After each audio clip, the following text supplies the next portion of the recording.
Hello, this is Pastor Gene Kim from San Jose Bible Baptist Church. A lot of atheists and evolutionists, they'll try to say to you, oh, so you believe that Jonah was swallowed by a whale?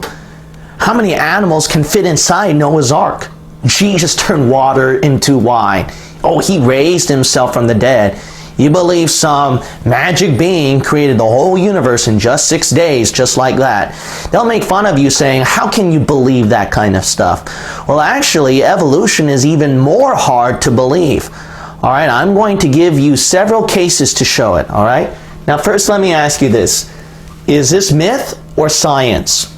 Frog plus kiss plus something turned it into man. Do you think that's myth or science? You might say myth. Well, that's correct, actually. It's because you know that myth story, right? The princess kissed the frog, and then what? It equaled a man. All right, let's look at this story right here, this case.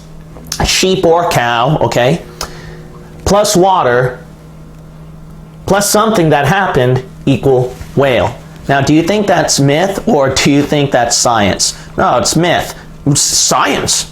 No, seriously? Yeah, they seriously believe it. Evolution actually seriously teaches that, all right? Here's a quote. Transitional forms have been scarce, but a few suggestive fossils were recently discovered in India of a four-legged mammal whose skull and teeth resemble whales. And during the 1980s, serum protein tests were made on whales' blood to compare it with the biochemistry of other living animal groups. The results link them not to bears or carnivores, but to hoofed animals. Forerunners of whales were closely related to the ancestors of cattle, deer, and sheep. Such a conclusion fits with the general behavior of the great baleen whales, who move in pods or herds and strain the sea for plankton. They are like antelopes or cattle, social grazers. Can you believe that? You see, that's what they seriously believe. That's found in R. Milner's book, Encyclopedia of Evolution, 1990 edition. All right, now let's look at the next story here, all right? The next case. Animal plus nose pulling plus something happened equals elephant. Myth or science? Is this science? Well, that's actually myth. It does sound like it. That's too incredible. Myth, right? Yeah, so it's myth.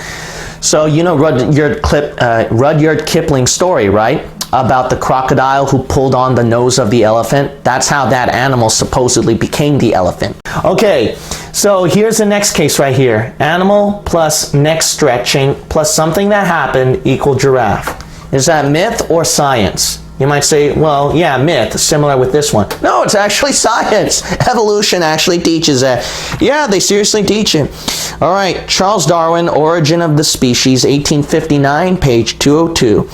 Quote, so under nature with the nascent giraffe, the individuals which were the highest browsers and were able during darts to reach even an inch or two above the others will often have been preserved. By this process long continued, combined no doubt in a most important manner with the inherited effects of increased use of parts, it seems to me almost certain that any ordinary hoofed quadruped might be converted into a giraffe.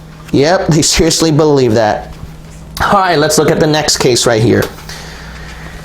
Animal plus nose moving plus something that happened equals water animal. Well, that's got to be a myth. Yep. No, science. It is science. No, you got to be kidding me. Yeah, it's true, okay? All right, let me read you here. R. Milner's book again, Encyclopedia of Evolution, and it can be found on pages 26 through 27. Quote, another change the cetaceans underwent in adapting to their re-entry to the sea was the position of their nostrils.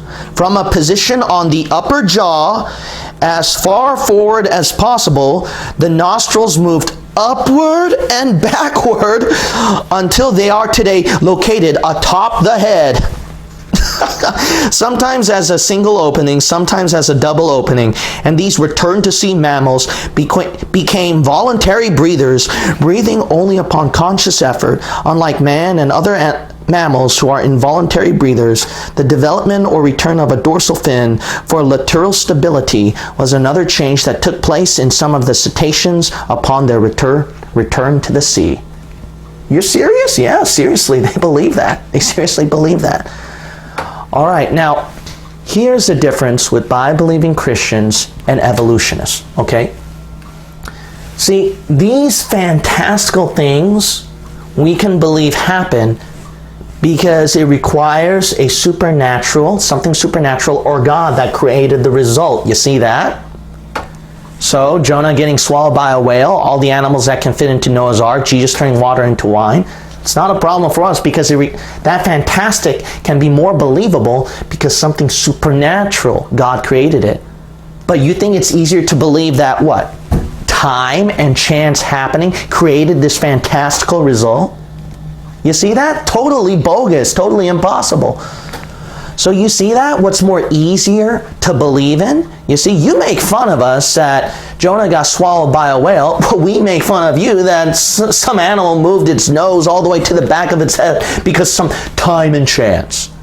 It's more easier to believe in something supernatural, see, would create something fantastical in the end. So that's why Christians have a much more easier faith. It's more easier to believe in our kind of fantastical stories compared to your version of fantastical stories because of time and chance happenings.